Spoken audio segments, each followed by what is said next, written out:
Hello நண்பர்களே, வணக்கம். நான் உங்கள் பிரியா. நம்ம இன்றைக்கி பார்க்க போகிற பதிவு என்ன அப்படின்னு பார்த்தீங்கன்னா, நம்மளுக்கு புதன்கிழமை ஜனவரி 1 புத்தாண்டு பிறக்க போகுது. ஸோ அன்னைக்கு நான் சொல்லக்கூடிய இந்த ஒரு தீபத்தை இந்த ஒரு இலை மூலமாக நீங்கள் ஏற்றுனீங்க அப்படின்னா கண்டிப்பாக உங்களுக்கு கையில் பணம் நிற்காமல் போகுது. பண விரயம் அதிகமாகுது. எவ்வளவு நம்ம காசு சம்பாதிச்சாலும் கையில் பணமே நிற்க மாட்டேங்குது.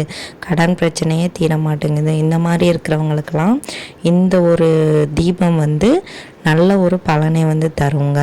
ஸோ இந்த தீபத்தை நீங்கள் ஏற்றும் போது கண்டிப்பாக உங்களுக்கு கோடிக்கணக்கில் கையில் காசு நிற்கலனாலும் உங்களுக்கு தேவையான அளவுக்கு கண்டிப்பாக கையில் காசு நிற்கும். கண்டிப்பாக நம்பிக்கையோடு இதை நீங்கள் செஞ்சு பாருங்கள்.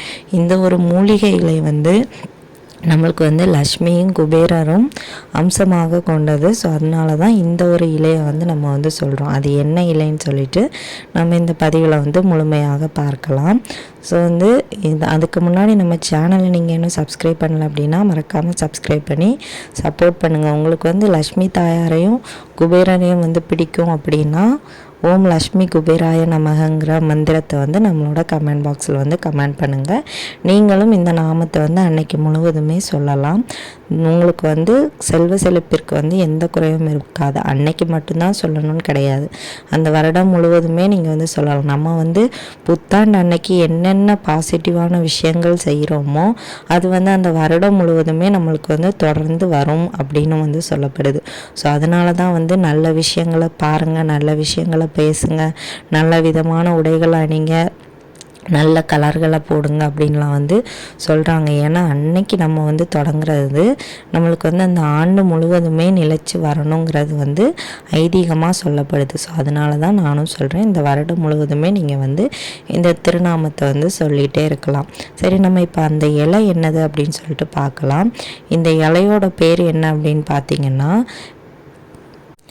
இதோட பேர் பெரும் தும்பை. இது தும்பை பூ செடி வகையில் ஒரு வகை. அதனால இதோட பேர் பெரும் தும்பை. இன்னொரு பேர் பேய் மிரட்டி அப்படின்னு சொல்லுவாங்க. இந்த இலைகள் பச்சையாகவே நம்ம தீபம் ஏற்றணும் அப்படின்னா நம்மளுக்கு விளக்கு திரி எப்படி போட்டு தீபம் ஏற்றுறோமோ அந்த அளவுக்கு பிரகாசமாக இது எரியக்கூடிய ஒரு தன்மை கொண்டதான். இந்த இலைகள் இப்போ கடைகள்லேயே லக்ஷ்மி குபேர திரி அப்படின்னு சொல்லிட்டு பூஜா ஸ்டோர்கள்லாம் கிடைக்கும். பெரிய பெரிய பூஜா ஸ்டோர்களில் கண்டிப்பாக இருக்கும். காசும் மிகவும் கம்மி தான். ஸோ நீங்கள் அன்னைக்கு கிடைச்சிது அப்படின்னா கண்டிப்பாக வாங்கிக்கோங்க. கிராமத்து சைடை இந்த செடிகளை இயற்கையாகவே பார்க்க முடியும். நான் கூட எங்கள் ஊர் சைடில் சின்ன வயசில் பார்த்துருக்குறேன். இப்போ பெருசாக அதை பார்த்த ஞாபகம் இல்லை. ஆனால் சின்ன வயசில் பார்த்த ஞாபகம் எனக்கு அதிகமாக இருக்குது. ஆனால் அதில் இவ்வளோ பெரிய ஒரு பலன் இருக்குதுன்னு அப்போ தெரியாது. அப்போ சின்ன பிள்ளை, ஸோ அதனால் தெரியாது.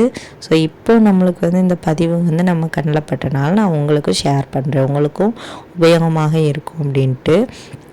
ஸோ இந்த இலைக்கு லக்ஷ்மி குபேரரோட ஒரு என்ன சொல்கிறது, அவங்களோட அருள் இருக்கிறதுனால நம்மளுக்கு இது பணவரவை அதிகமாக கொண்டு வருமா. ஸோ இந்த தீபத்தை நம்ம எப்போ எந்த நேரத்தில் ஏற்றணும் அப்படின்னா எந்த நேரத்தில்னாலும் நீங்கள் ஏற்றலாம்.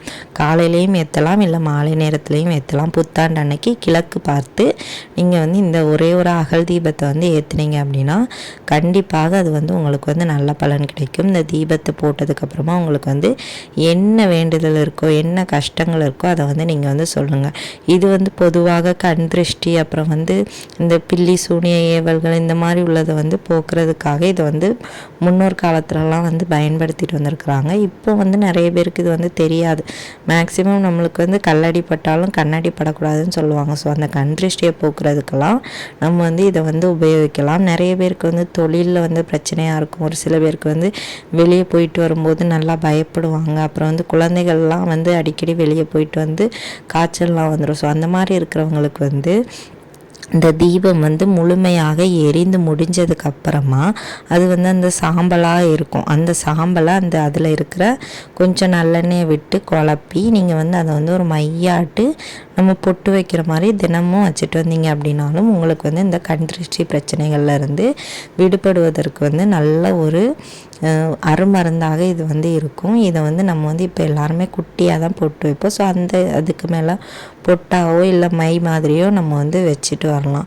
கண்டிப்பாக நல்ல பலன்கள் வந்து கிடைக்கும். இதுக்கு கூட வாசனைக்காக நீங்கள் வந்து பச்சை கற்பூரம், ஏலக்காய் இந்த மாதிரி உள்ளதெல்லாம், ஏலக்காய் பவுட்ரு, ஸோ இந்த மாதிரி உள்ளதெல்லாம் நீங்கள் வந்து சேர்த்துக்கலாம். எந்த தவறும் கிடையாது. உங்களுக்கு வந்து இதை வந்து எப்படி உபயோகப்படுத்தணுமோ அப்படி படுத்துங்க. நாளைக்கு வந்து மறக்காமல் இந்த தீபத்தை வந்து நீங்கள் வந்து ஏற்றி பாருங்கள். கண்டிப்பாக நல்ல பலன் வந்து கிடைக்கும். இந்த தீபத்தை ஏற்றிட்டு நான் முதலே சொன்ன அந்த திருநாமத்தையும் நீங்கள் வந்து ஓம் லக்ஷ்மி குபேராய நமகங்கிற திருநாமத்தை 6 முறையோ 9 முறையோ 108 முறையோ கூட சொல்லலாம். இந்த வருடம் முழுவதுமே உங்களுக்கு வந்து இந்த 2024 மாதிரி கஷ்டப்படாமல் 2025 நல்ல வருடமாக இருக்கணும்னு சொல்லிட்டு நம்ம வந்து கடவுள்கிட்ட வந்து பிரார்த்தனை பண்ணிக்குவோம். ஸோ இனி வரக்கூடிய புத்தாண்டு நம்மளுக்கு வந்து நல்ல வருடமாக அமையட்டும். இந்த பதிவு வந்து உங்களுக்கு வந்து கண்டிப்பாக உபயோகமாக இருக்கும்னு நினைக்கிறேன். உபயோகமாக இருந்தது அப்படின்னா லைக் பண்ணி ஷேர் பண்ணி நம்ம சேனலை சப்ஸ்கிரைப் பண்ணுங்கள். இந்த வீடியோவின் முழு பதிவை பார்த்ததற்கு மிக்க நன்றி.